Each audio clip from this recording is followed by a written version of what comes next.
Pelanggan PDAM Tirta Prabu Jaya Kota Prabu Mulih harus mengisi formulir ke kantor PDAM jika memiliki keluhan, agar bisa ditindaklanjuti secara resmi karena setiap penggunaan air yang tercatat pada water meter harus dapat dipertanggungjawabkan. Yang masang, ada juga yang putus.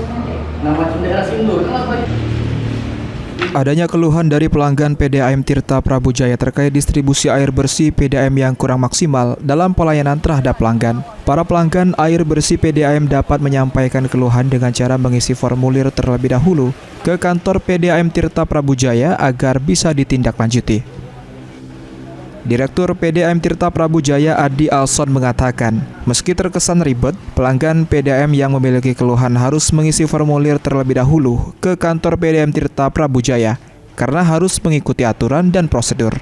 Ditambahkan Adi, setiap air yang keluar dari water meter harus ada pertanggungjawabannya, sedangkan untuk air yang keluar melalui tangki air harus ada usulan dari masyarakat terlebih dahulu. Kan sosialisasi langsung, karena itu tadi aspek sosialisasi. Kemarin kan kami dari media, nah kami akan kerjasama dengan RT RW di tempat yang terdampak. Nah, tetapi untuk form itu mau tidak mau karena itu prosedur Pak, karena kami harus mempertanggungjawabkan berapa air yang kami suplaikan yang tidak lewat water meter Pak.